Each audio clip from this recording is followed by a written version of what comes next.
আসসালামু আলাইকুম শিক্ষার্থী বন্ধুরা, সবাইকে স্বাগত জানাচ্ছি বাংলাদেশের সর্বপ্রথম ডিজিটাল এবং পূর্ণাঙ্গ একটি সহায়ক বই ইজি অ্যাকাউন্টিং বইয়ের বেসিক কনসেপ্টের ক্লাসে। খেয়াল করে দেখো, আমরা কিন্তু আমাদের ইজি অ্যাকাউন্টিং বইতে বোর্ড বইয়ের যে অনুশীলনের প্রশ্নগুলো ছিল, সৃজনশীল প্রশ্নগুলো ছিল, সেইগুলোর আমরা রেখেছি। আমরা বিগত বছরের বোর্ড পরীক্ষায় এসেছে ওই প্রশ্নগুলো রেখেছি। আমরা আলাদা করে তোমাদের জন্য সাজেশন রেখেছি বইয়ের মধ্যে সবচেয়ে ইন্টারেস্টিং পার্ট আমরা একটা যোগ করেছি, সেটা হচ্ছে বেসিক কনসেপ্টের একটা পার্ট। আমরা এই বেসিক কনসেপ্টে অনেকগুলো সেগমেন্টে তোমাদের জন্য আলোচনা রেখেছি। আমরা একটা সেগমেন্টে আলোচনা করছি ওই অধ্যায়ের যে মূল কিওয়ার্ডগুলো রয়েছে, মূল শব্দাবলী রয়েছে, সেগুলো নিয়ে আলোচনা করছি। আমরা শুধুমাত্র ওই অধ্যায়ের জন্য যে সূত্রগুলো দরকার সেটা নিয়ে আমরা আলাদা করে আলোচনা করব। ওই অধ্যায়ের পাঠ সম্পর্কিত যে গুরুত্বপূর্ণ তথ্যগুলো দরকার সেটা নিয়ে আমরা আলাদা আলোচনা করব। ওই অধ্যায়ের অঙ্কগুলো সমাধান করার জন্য যেই বেসিকগুলো দরকার সেইটা আমরা আলোচনা করব। আমরা এই জাবেদার মধ্যে প্রত্যেকটা জাবেদাকে আমরা আলাদা আলাদা টাইপ আকারে ভাগ করে রেখেছি। ক্রয় সম্পর্কিত লেনদেনের জাবেদাগুলো আমরা একটা ক্লাসে আলোচনা করব, মূলধন সম্পর্কিত লেনদেনের জাবেদাগুলো আমরা একটা ক্লাসে আলোচনা করব। এরকম করে অনেকগুলো সেগমেন্টে ছোট ছোট ছোট ছোট ভাগে আমরা বেসিকটাকে ভাগ করেছি, যাতে করে তোমার কাছে এটা মনে হয় তুমি যতটুকু করতেছো তোমার একটা সহনশীলতার মধ্যে থাকে, যেন তুমি পুরো ব্যাপারটা একবারে বুঝে ক্লাস থেকে বের হইতে পারো। নয়তো আমরা যদি একটা ক্লাসেই পুরো বেসিক আলোচনা করতাম তাহলে দেখা যেত যে ওই একটা ক্লাসের ডিউরেশন হয়ে যেত 3 ঘন্টা 4 ঘন্টা বা তার থেকে বেশি। তো এত লম্বা একটা ক্লাস করা আমাদের জন্য খুবই কষ্টকর, এত লম্বা একটা টার্গেট নিয়ে আগানোটাও আমাদের জন্য কষ্টকর। এই জন্য আমরা হাতে টার্গেটটা যেটা রেখেছি খুব ছোট ছোট টার্গেট, যাতে করে আমরা ক্লাসটা করেও স্বাচ্ছন্দ্য বোধ করি এবং আমিও যেন পড়িয়ে তোমাদেরকে স্বাচ্ছন্দ্য বোধ করি। দেখো, আমরা সবার প্রথমে বেসিক কনসেপ্টে যে জিনিসটা আলোচনা করতে চাই সেটা হচ্ছে অধ্যায়ের ধারণাগত মূল শব্দাবলী। এখন এই জিনিসগুলো আমাদের জানা দরকার কেন? দেখো, আমি যদি কারো ভাষা বুঝতে চাই আমার আসলে তার শব্দগুলো জানা দরকার, তাই না? আমরা এরকম হয় না যে আমরা বাংলাতে কবিতা পড়ার আগে ওই কবিতার যে শব্দ অর্থগুলো আছে ওইগুলো একবার পড়ে নিই। তার কারণ কি? যাতে করে কবি কবিতায় যেই ভাষাগুলো ব্যবহার করেছেন ওই ভাষার অর্থটা আমি বুঝতে পারি। ঠিক একই রকমভাবে এখানে হিসাব বিজ্ঞানের কিছু শব্দ আছে যেই শব্দগুলোর সাথে আমরা এর আগে থেকে পরিচিত না। আমরা যেহেতু ক্লাস 8 আগে আর কখনো হিসাব বিজ্ঞান পড়ি নাই, তো আমরা এই শব্দগুলো কখনোই কি করি নাই, এই শব্দগুলো আমরা কখনোই দেখি নাই বা শব্দগুলো সম্পর্কে আমরা কখনো পরিচিত হই নাই। তো এখন যদি আমরা এই শব্দগুলো নিয়ে একটা ধারণা রাখতে পারি তাহলে পরবর্তীতে আমি বেসিক পড়াইতে গিয়ে যখন এই শব্দগুলো ব্যবহার করব তখন যেন তোমার মনে এই প্রশ্ন না জাগে যে আচ্ছা এই জিনিসটা কি বা ওই জিনিসটা কি, এই প্রশ্নটা যেন অন্তত তোমার মনে না জাগে। এই জন্য আমরা এইভাবে এই ধারণাগত শব্দগুলো আলাদা করে সাজিয়েছি। সবার প্রথমে আমরা একটা ধারণাগত শব্দের মধ্যে আসি। দেখো, সবার প্রথমে আসে হচ্ছে জাবেদা, জার্নাল। দেখো, এইটা নিয়ে আমি চাইলে শুধু এই জাবেদা এই শব্দটার উপরে আমরা চাইলে ইনশাল্লাহ 40 মিনিট 45 মিনিট আলোচনা করা সম্ভব। টপিকটা এতটাই ইন্টারেস্টিং, আলোচনা করলে তোমরা খুবই খুবই মনোযোগ দিয়ে শুনতে পারবে। বাট আমাদের জন্য যতটুকু দরকার আমরা ওইটুকু আলোচনা করি। দেখো, যার মানে হচ্ছে দিন বা দিবস। এইখানে যে এই যে ইউ আর, এই যার শব্দটার মানে হচ্ছে দিন বা দিবস। জার্নাল মানে হচ্ছে আমি আমার প্রতিদিনের সংগঠিত লেনদেনগুলো, ভাইয়া আমি আমার ব্যবসায়ের প্রতিদিনের সংগঠিত লেনদেনগুলোকে ডেবিট ক্রেডিট পক্ষ বিশ্লেষণ করে তারিখের ক্রমান্বয়ে যে সাজাই, এই সাজানোর প্রক্রিয়াটাকে আমরা বলছি জাবেদা। খেয়াল করে দেখো, আমি আমার ব্যবসায়ের সংগঠিত লেনদেনগুলোকে দুইটা পক্ষে বিভক্ত করব। একটা হচ্ছে ডেবিট পক্ষ আর একটা হচ্ছে ক্রেডিট পক্ষ। দুইটা পক্ষে বিশ্লেষণ করে, ভাইয়া দুইটা পক্ষে বিশ্লেষণ করে আমরা কি করব, এটাকে তার তারিখের ক্রমান্বয়ে, অর্থাৎ 1 তারিখেরটা আগে, 5 তারিখেরটা, তারপরে 6 তারিখ, তারপরে 10 তারিখ, এরকম তারিখের ক্রমান্বয়ে সাজাবো। এইটাকে আমরা বলছি জাবেদা। এবং মনে রাখতে হবে জাবেদা হচ্ছে আমাদের হিসাবের প্রাথমিক একটা বই। তার কারণ আমরা জাবেদাতেই সবার প্রথম আমরা লেনদেনগুলো লিপিবদ্ধ করে থাকি। তাহলে ভাই জাবেদা কি? খেয়াল করে দেখো, লেনদেনের ডেবিট ক্রেডিট পক্ষ বিশ্লেষণ করে তারিখের ক্রমানুসারে ব্যাখ্যা সহকারে যে বইতে লিপিবদ্ধ করা হয় তাকে জাবেদা বলে। লেনদেনের এই বিবরণ প্রাথমিকভাবে প্রথমে জাবেদায় লিপিবদ্ধ করা হয়। লেনদেন ডেবিট ক্রেডিট বিশ্লেষণ করে তারিখের ক্রমান্বয়ে আমরা সর্বপ্রথম জাবেদা বইতেই লিপিবদ্ধ করে থাকি, যার কারণে আমরা জাবেদাকে বলে থাকি আমাদের হিসাবের একটা প্রাথমিক বই। আমরা কি বলে থাকি? হিসাবের একটা প্রাথমিক বই। ওকে, এরপরে আমরা চলে যাব হচ্ছে বিক্রয় জাবেদা। দেখো জাবেদা তো সবগুলোই জাবেদা ভাইয়া, খেয়াল করে, জাবেদা মানে সবগুলোই জাবেদা। সবগুলো জাবেদার বেসিক কথা হচ্ছে আমরা ডেবিট ক্রেডিটকে বিশ্লেষণ করব, ডেবিট ক্রেডিট বিশ্লেষণ করে তারিখের ক্রমান্বয়ে তারিখের ক্রম অনুসারে আমরা লেনদেনগুলোকে লিপিবদ্ধ করব। এন্ড এই জাবেদার মধ্যেও কিছু টাইপ আছে, জাবেদার মধ্যেও কিছু ভাগ আছে। যেমন জাবেদার মধ্যে একটা ভাগ আছে হচ্ছে বিক্রয় জাবেদা। মনে রাখবা, বিক্রয় জাবেদায় আমার প্রতিষ্ঠানে যত ধরনের ধারে বিক্রয় আছে, আমার প্রতিষ্ঠানে যত ধরনের ধারে বিক্রয় আছে, কিসে বিক্রয়? ধারে বিক্রয় আছে, এই লেনদেনগুলো লিপিবদ্ধ হবে আমার বিক্রয় জাবেদায়। কোন জাবেদায়? বিক্রয় জাবেদায়। মনে রাখা লাগবে ভাইয়া, পণ্য বিক্রি করলেই বিক্রয় জাবেদায় অন্তর্ভুক্ত হয় না। তোমার মনে হইতে পারে ভাইয়া বিক্রি করছি তার মানে এটা বিক্রয় জাবেদায় আসবে না। বিক্রি করে কি আমি নগদ টাকা পাইছি, তাহলে নগদ জাবেদায়, নগদ প্রাপ্তি জাবেদায় অন্তর্ভুক্ত হবে। কিন্তু আমি যদি বিক্রি করে কোনো টাকা না পাই, অর্থাৎ ধারে বিক্রি করি, বাকিতে বিক্রি করে থাকি, এই ধারে বা বাকিতে বিক্রয়কৃত লেনদেনগুলোই আমার বিক্রয় জাবেদায় অন্তর্ভুক্ত হয়। তাহলে বিক্রয় জাবেদায় অন্তর্ভুক্ত হয় কোন ধরনের লেনদেনগুলা? ধারে বিক্রয়কৃত লেনদেনগুলা। ভাইয়া এই যে আমরা ধারণাগত মূল শব্দ পড়তেছি, এইটার উপযোগিতা বা এটা কার্যকারিতা তোমাদের জন্য অনেক বেশি। তার কারণ আমাদের এই জায়গা থেকে আমি একদম তোমাকে বুকে হাত দিয়ে বলতে পারি, আমাদের প্রতিটা অধ্যায়ে ধারণাগত মূল শব্দাবলী তুমি পড়বা, মনোযোগ দিয়ে পড়বা। তুমি অ্যাটলিস্ট 10টা এমসিকিউ তুমি এই ধারণাগত মূল শব্দ থেকে কমন পাবা ইনশাল্লাহ। অ্যাটলিস্ট 10টা এমসিকিউ শুধুমাত্র ধারণাগত মূল শব্দ, আর কিচ্ছু পড়তে হবে না তোমার। পুরো বইয়ের আর কিচ্ছু তোমাকে পড়তে হবে না। তুমি প্রত্যেকটা অধ্যায়ে ধারণাগত মূল শব্দ পড়বা, তোমার পরীক্ষায় 10টা এমসিকিউ কমন আসবে ইনশাল্লাহ। তো শুধুমাত্র যে আমরা পড়ার জন্য পড়তেছি কখনোই না। প্রত্যেকটা টপিকের পেছনে, প্রত্যেকটা সেগমেন্টের পেছনে, প্রত্যেকটা লাইনের পেছনে একটা যৌক্তিক কারণ আছে, সেটা হচ্ছে প্রশ্ন কমন পাবা। ইজি অ্যাকাউন্টিং বইতে এমন একটা লাইনও তুমি পাবা না যেটা তোমার জন্য গুরুত্বপূর্ণ না। একটা ফালতু লাইনও আমি বইয়ের মধ্যে রাখি নাই। প্রত্যেকটা লাইন তোমার জন্য ইম্পর্টেন্ট, যেই লাইনগুলো থেকে তুমি তোমার এসএসসি পরীক্ষাতে কোনো না কোনো একটা প্রশ্ন কমন পাবা। এরপরে ভাই দেখো আমরা আসি হচ্ছে ক্রয় জাবেদায়। ক্রয় জাবেদায় কি হবে ভাইয়া? ক্রয় জাবেদায় শুধুমাত্র ক্রয় সম্পর্কিত লেনদেন অন্তর্ভুক্ত হয়, এটা আমরা মনে করি, বাট ব্যাপারটা এরকম না। ক্রয় জাবেদাও বিক্রয় জাবেদার মতোই, যে আমি যদি বাকিতে পণ্য ক্রয় করে থাকি, ধারে বা বাকিতে পণ্য ক্রয় করা হয়েছে, এই ধরনের লেনদেনগুলাই আমার ক্রয় জাবেদায় অন্তর্ভুক্ত হবে। আবার খেয়াল করো, আমি ধারে বা বাকিতে পণ্য ক্রয় করছি, আমি ধারে বা বাকিতে পণ্য ক্রয় করছি, এই যে ধারে বা বাকিতে পণ্য ক্রয় করা হয়েছে, এই ধরনের লেনদেনগুলাই আমার ক্রয় জাবেদায় অন্তর্ভুক্ত হবে। কথা কি বুঝাইতে পারছি ভাইয়া? আমি নগদ টাকা দিয়ে পণ্য কিনছি, তার মানে আমার কাছ থেকে নগদ টাকা চলে গেছে। এই যে আমার কাছ থেকে নগদ টাকা চলে গেল, এটা অন্তর্ভুক্ত হবে হচ্ছে নগদ প্রদান জাবেদায়। আমার কাছ থেকে নগদ টাকা চলে গেল, এটা অন্তর্ভুক্ত হবে নগদ প্রদান জাবেদায়। কিন্তু আমি টাকা দেই নাই, আমি পণ্য কিনে নিয়ে আসছি, বাকিতে বা ধারে পণ্য কিনছি। এই বাকিতে বা ধারে পণ্য কিনলে সেটা অন্তর্ভুক্ত হয় আমাদের ক্রয় জাবেদায়। এটা অন্তর্ভুক্ত হয় কোথায়? আমাদের ক্রয় জাবেদায়। কথাটা কি বোঝা গেছে ভাইয়া? আচ্ছা, এরপরে আমরা আসি ক্রয় ফেরত জাবেদা, বিক্রয় ফেরত জাবেদা। দুইটা আমরা একসাথে বুঝবো ইনশাআল্লাহ। দেখো, ক্রয় ফেরত জাবেদা আর বিক্রয় ফেরত জাবেদায় আসলে আমাদেরকে কি বলে?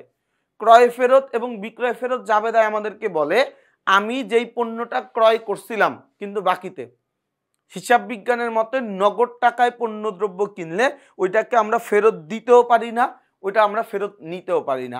এটা হিসাব বিজ্ঞানের একটা শর্ত। ইসলাম ধর্ম অনুসারে, আমাদের ধর্ম অনুসারে পণ্যদ্রব্য বিকৃত মাল ফেরত নিতে হবে যদি মালের কোনো ক্ষতি না হয়।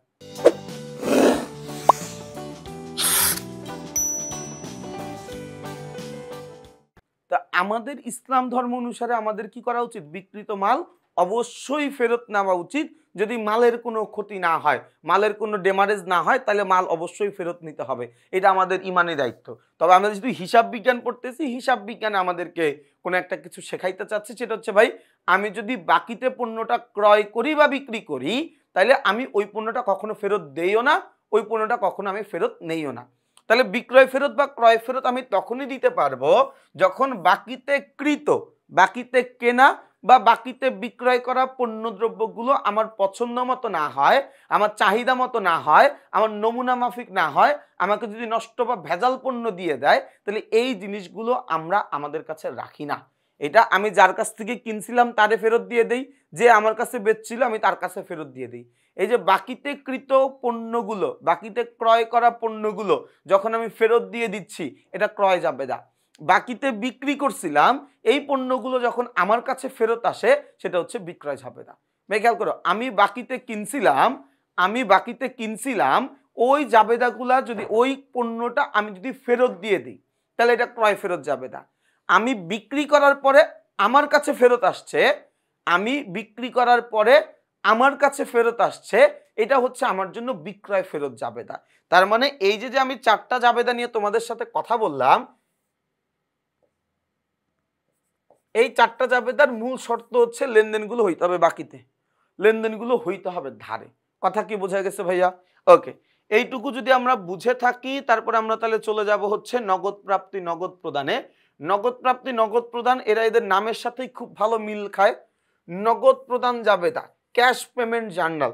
আমার কাছ থেকে নগদ টাকা চলে গেছে ভাইয়া, কেন গেছে, কি কারণে গেছে, কত টাকা গেছে, কত সময়ের জন্য গেছে, আই ডোন্ট কেয়ার। আমার কাছ থেকে নগদ টাকা চলে গেছে। এই যে আমার কাছ থেকে নগদ টাকা চলে গেল, আমার কাছ থেকে নগদ টাকা চলে গেল, এটাই আমার জন্য নগদ প্রদান জাবেদা। আমার কাছ থেকে নগদ টাকা চলে গেল, এইটাই আমার জন্য নগদ প্রদান জাবেদা। কথা কি বুঝাইতে পারছি? যে কারণে টাকা চলে যাক, আমি পণ্য ক্রয় করতে পারি, টাকা চলে যাবে। আমি হচ্ছে বাড়ি ভাড়া দিতে পারি, টাকা চলে যাবে। আমি গাড়ি ভাড়া দিতে পারি, টাকা চলে যাবে। আমি আসবাবপত্র ক্রয় করে টাকা চলে যাবে। আমি যে মানে যা কিছু করি না কেন, আমি যা কিছু করি না কেন, নগদ টাকা চলে গেছে।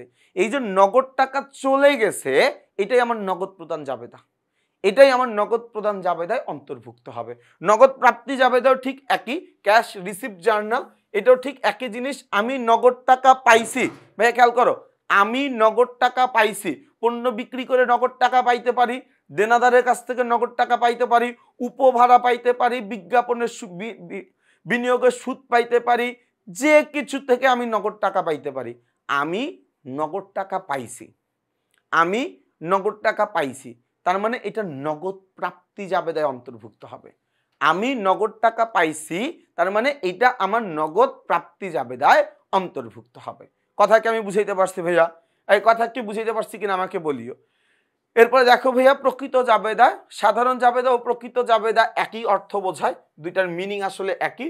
যেসব লেনদেন বিশেষ জাবেদায় অন্তর্ভুক্ত হয় না, সেগুলো হচ্ছে কি প্রকৃত জাবেদায় অন্তর্ভুক্ত করা হয়। আচ্ছা, এরপর আমরা আরো কয়েকটা জাবেদা দেখবো, সেটা হচ্ছে প্রারম্ভিক জাবেদা। দেখো, আমার প্রতিষ্ঠান একটা চলমান বিষয়, চলমান প্রতিষ্ঠান ধারণার নীতি অনুযায়ী আমার প্রতিষ্ঠান অনির্দিষ্ট কাল পর্যন্ত, আমার প্রতিষ্ঠান অনন্তকাল পর্যন্ত চলতে থাকবে। চলমান প্রতিষ্ঠান ধারণার নীতি অনুযায়ী আমার প্রতিষ্ঠানটা অনন্তকাল পর্যন্ত চলতে থাকবে। এই যে আমার প্রতিষ্ঠান অনন্তকাল, অনির্দিষ্টকাল পর্যন্ত চলতে থাকবে, তাহলে আমি কি আমার প্রতিষ্ঠানের হিসাব করব না? আমার প্রতিষ্ঠানের কি আমাকে হিসাব করতে হবে না? এই জন্য আমি আমার প্রতিষ্ঠানের অনন্ত জীবনকালকে, অনির্দিষ্ট জীবনকালকে ছোট ছোট ভাগে ভাগ করে ফেলি। এই যে আমার প্রতিষ্ঠানের অনির্দিষ্ট বা অনন্ত জীবনকালকে আমরা যে ছোট ছোট ভাগে ভাগ করলাম, এটার নাম হচ্ছে এক একটা হিসাবকাল। হিসাবকাল শেষে আমার জন্য যেটা সমাপনী সম্পদ, আমার জন্য যেটা সমাপনী দায়, আমার জন্য যেটা সমাপনী মালিকানা সত্ত্ব, এটাকে আমি পরবর্তী বছরে স্থানান্তর করে দিই। পরবর্তী বছরে স্থানান্তর করে দিলে ওই বছরের হিসাবকালের শুরুতে সেটা আমার জন্য প্রারম্ভিক হয়ে যায়, এবং ওই প্রারম্ভিক সম্পদ, প্রারম্ভিক দায়, প্রারম্ভিক মালিকানা সত্ত্বের জন্য আমরা যেই জাবেদাটা করি, সেটার নাম হচ্ছে প্রারম্ভিক জাবেদা। সেটার নাম হচ্ছে কি প্রারম্ভিক জাবেদা। এরপরে কি সমাপনী জাবেদা কি? ওই যে বছরের শেষে আমি আমার প্রতিষ্ঠানের নামিক হিসাবগুলা, আয় ব্যয় উত্তোলন হিসাবগুলোকে বন্ধ ঘোষণা করি। বছরের শেষে 3টা হিসাব জীবিত থাকবে। বছরের শেষে 3টা হিসাব জীবিত থাকবে। 1 সম্পদ, 2 দায়, 3 মালিকানা সত্ত্ব। এছাড়া বাকি আরো যেই 3টা হিসাব আছে আয় ব্যয় উত্তোলন, এই 3টা হিসাবকে আমার বন্ধ ঘোষণা করতে হবে। এন্ড এই 3টা হিসাব আমি বন্ধ করব কিসের মাধ্যমে? এই 3টা হিসাব বন্ধ করার জন্য আমরা যেই দাখিলাটা দেই, এই 3টা হিসাব বন্ধ করার জন্য আমরা যেই জাবেদাটা দেই, সেটার নাম হচ্ছে সমাপনী জাবেদা, সেটার নাম হচ্ছে সমাপনী দাখিলা, তাই না? আচ্ছা, এরপরে দেখো ভাইয়া, এরপর হচ্ছে সংশোধনী জাবেদা। আমরা লেনদেন লিপিবদ্ধ করার সময় বেশ কিছু ভুল ত্রুটি করি। ভুল ত্রুটি হওয়াটা খুব স্বাভাবিক, মানুষ মাত্রই ভুল হয়, মানুষ ভুল করবে, এটাই স্বাভাবিক।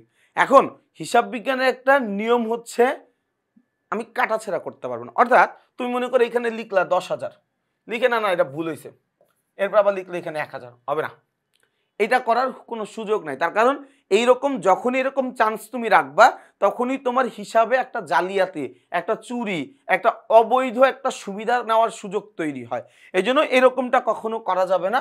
হ্যাঁ, আমি ভুল করে একটা হিসাব 1,000-এর জায়গায়, সরি 10,000-এর জায়গায় 1,000 টাকা লিখে ফেলছি, ওকে ফাইন, লিখে ফেলছি, কোনো অসুবিধা। 900 টাকা বেশি লিখছি, তো 900 টাকা আমি আবার সংশোধনী জাবেদা দিব। কথা কি বুঝতে পারছি? আমি আবারও বলছি, আমি লেনদেন লিপিবদ্ধ করার সময় কিছু ভুল করতে পারি, খুব স্বাভাবিক ব্যাপার। আমি মানুষ, আমি হিসাব লিপিবদ্ধ করতে গিয়ে আমি ভুল করবই। এখন এই ভুল করলে ওই ভুলটাকে কাটার কোনো সুযোগ নাই, যে আমি ভুল করছি, ওকে ফাইন, আমি কেটে দিয়ে সঠিকটা লিখি না, এটা করা যাবে না। কারণ এটা করতে গেলে আমার হিসাবে কি হয়, একটা জালিয়াতির সুযোগ তৈরি হয়ে যায়। এই জন্য এরকম কোনো কাটাকাটি করা যাবে না। আমি ভুল করছি, ওকে ভাই আমি মেনে নিচ্ছি আমি ভুল করছি, আমি বছরের শেষে এই ভুলটা সংশোধন করার জন্য, এই ভুলটা কারেকশন করার জন্য আমার কি করা দরকার, কেমনে, কারণ ভাই হিসাবে তো দুইটাই পক্ষ, একটা ডেবিট একটা ক্রেডিট।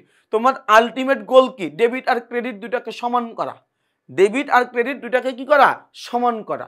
তো তুমি কোন একটা পাশে ডেবিট বেশি লিখে ফেলছো, বছরের শেষে কমায় দাও ডেবিট, তোমার হিসাব মিলে যাচ্ছে। তো আমি আমার ভুল ত্রুটিটাকে আমি কাটাছেড়া করে কারেকশন না করে পরবর্তীতে কোনো জাবেদা দিয়ে, কোনো সংশোধনী জাবেদা দিয়ে এটাকে মিলায় দেওয়ার চেষ্টা করব। এই যে আমি আমার ভুল সংশোধনের জন্য, আমি আমার কৃত ভুলের সংশোধনের জন্য যেই জাবেদাটা দিব, সেটার নাম হচ্ছে সংশোধনী জাবেদা। সেটার নাম কি? সংশোধনী জাবেদা, তাই না?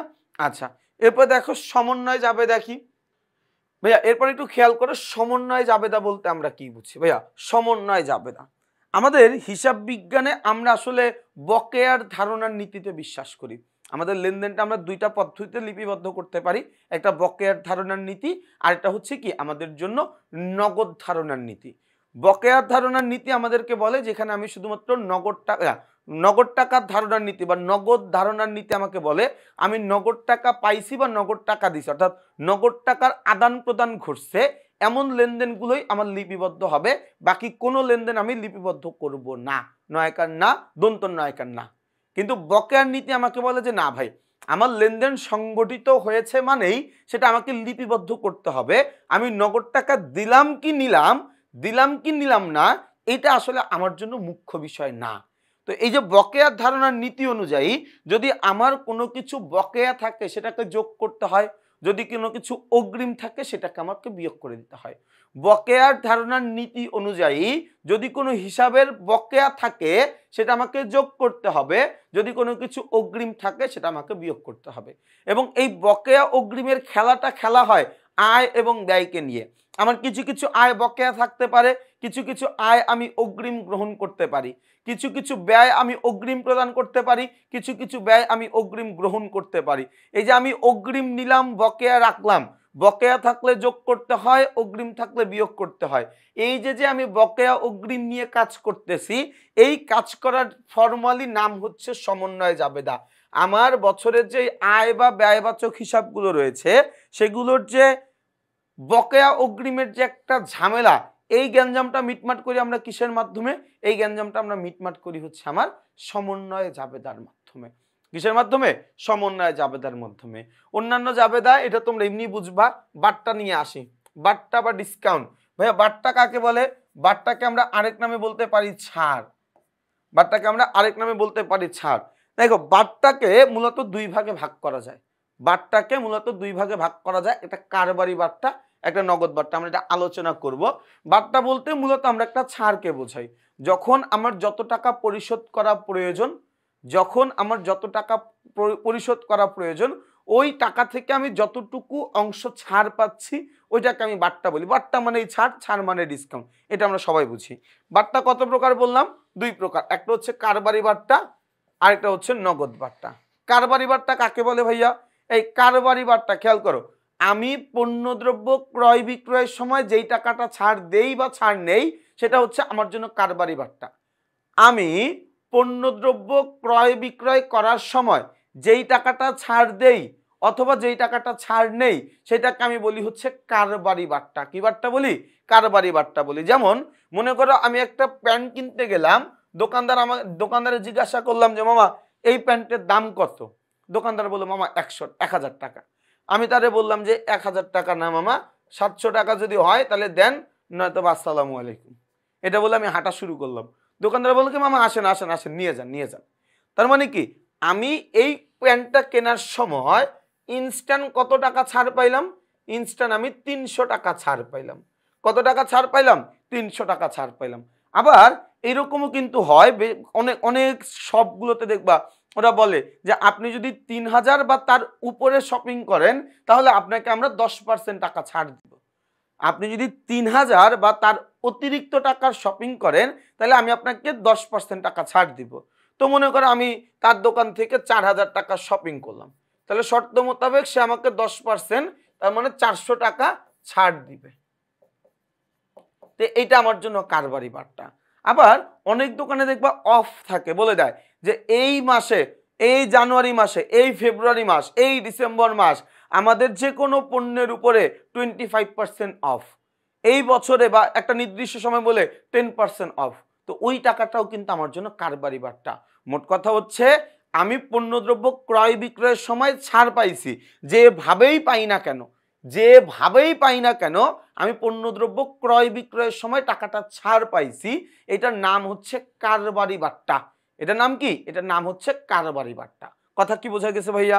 ওকে, এরপরে আমরা যাব হচ্ছে নগদ বাট্টায়। ক্যাশ ডিসকাউন্ট কেমন? মনে করো আমি করিমের কাছে 5000 টাকা পাই, আমি করিমের কাছে 5000 টাকা পাই। করিম এসে কি করলো? আমার হাতের মধ্যে 4900 টাকা দিয়ে আমার হাতের মধ্যে কি করলো?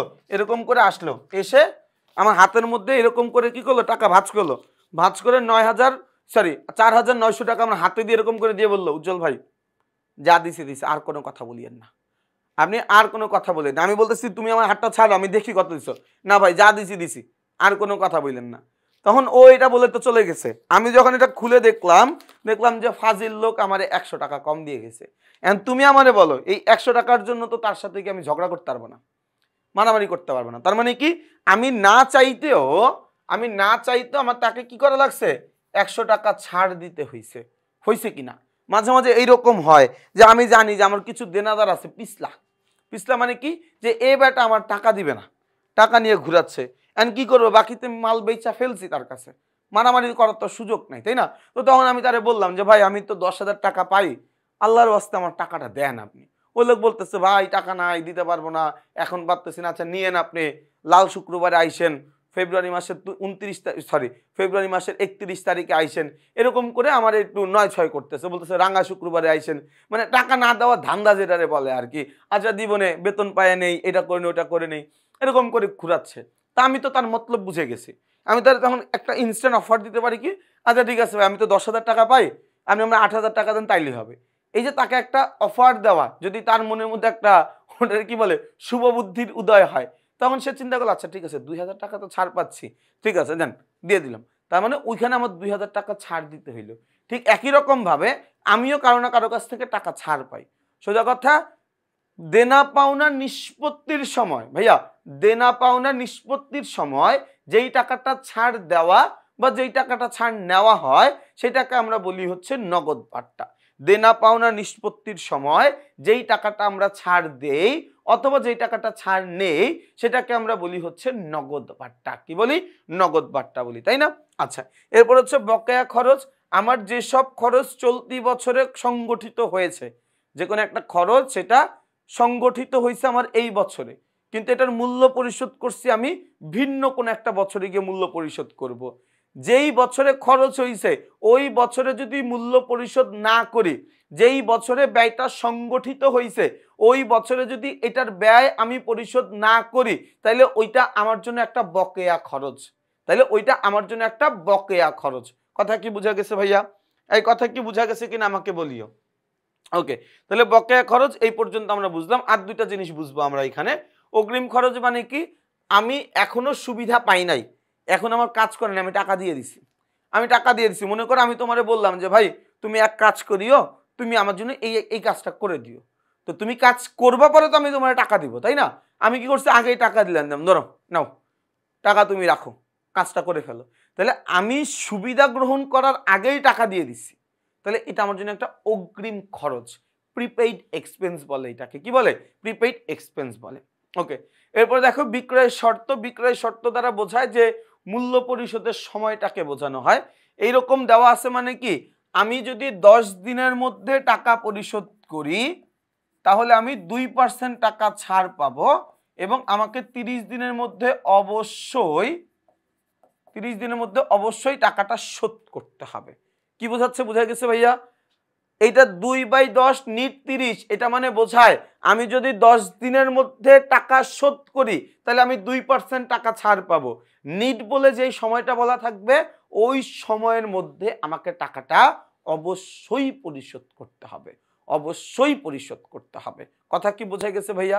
তাহলে দেখো আমরা কি খুব সুন্দর করে আমাদের এই অধ্যায়ের যেই ধারণাগত শব্দগুলো ছিল এটা আমরা আলোচনা করেছি আলহামদুলিল্লাহ। এটা আলোচনা হয়ে গেছে। আমরা আগামী পর্বে আলোচনা করব গাণিতিক সূত্রাবলী নিয়ে। এরপরে দেখো পাঠ সম্পর্কিত গুরুত্বপূর্ণ তথ্য আছে। এরপরে দেখো আমাদের এইখানে এই যে কই গেল, আমরা জাবেদা শিখবো। এই দেখো জাবেদার প্রত্যেকটা সেগমেন্ট ভাগ করা আছে ভাইয়া। বিশ্বাস করো, তুমি বিশ্বাস করো, তোমাদের জন্য এমন একটা কিছু অপেক্ষা করতেছে যেটা তোমরা হাতে পাওয়ার পরে তোমরা মনে করবা যে এই জিনিসটাই আমরা খুঁজতেছিলাম, এই জিনিসটাই আমরা খুঁজতেছিলাম হিসাব বিজ্ঞানের জন্য। যারা এসএসসি পরীক্ষার্থী আসো, তোমাদের হিসাব বিজ্ঞানে A+ পাওয়ার একটাই মন্ত্র, সেটা হচ্ছে ইজি অ্যাকাউন্টিং বই। আপনারা যারা টিচার রয়েছেন, যারা স্টুডেন্ট পড়ান, কোন স্কুলে পড়ান, নয়তোবা হচ্ছে আপনি বাসায় টিউশনি করাইতে চান, তবে হিসাব বিজ্ঞানে কিছুটা দুর্বলতা রয়েছে, আপনারা এই বইটা সংগ্রহ করতে পারেন, আপনাদের জন্য বেস্ট হবে। তার কারণ এই বইতে বেসিক যেইভাবে আলোচনা করা আছে, আপনি যদি একটা ক্লাসরুমে একটা স্টুডেন্টের সামনে এইভাবে বেসিকটা আলোচনা করতে পারেন, স্টুডেন্ট আপনার ফ্যান হয়ে যাবে। সোজা কথা হচ্ছে এটা। আর আমরা যারা হচ্ছে বেসরকারি শিক্ষক নিবন্ধনের পরীক্ষা দিতে চাই, আমাদেরও কিন্তু হিসাব বিজ্ঞান বিষয়টা পড়তে হয়। আমরা এসএসসি পড়েছি অনেক আগে, তারপরে ইন্টারমিডিয়েট পড়েছি, তারপরে ইউনিভার্সিটিতে 4 বছর 6 বছর, অনেকে এর থেকেও কিছু বেশি সময় পড়েছি। মাঝখানে অনেক দিন হয়তোবা অন্য পড়াশোনার মধ্যে ছিলাম, যে কারণে এই জিনিসগুলো হয়তোবা আমাদের মাথায় এখন নাই। তো আপনারা নিঃসন্দেহে মেধাবী, আপনারা সবই জানেন, সবই পারেন। এরপরে যদি আপনারা কোনোভাবে কোনো সহযোগিতা মনে করেন যে লাগবে, এই ইজি অ্যাকাউন্টিং বইটা আপনাকে সর্বোচ্চ পরিমাণে সহযোগিতা করবে ইনশাআল্লাহ। তো আপনাদের সবাইকে, 3 পক্ষের সবাইকে শুভকামনা জানাচ্ছি, সবার কাছে দোয়া চাচ্ছি, সবাই আমার জন্য বেশি করে দোয়া করবেন। আসসালামু আলাইকুম।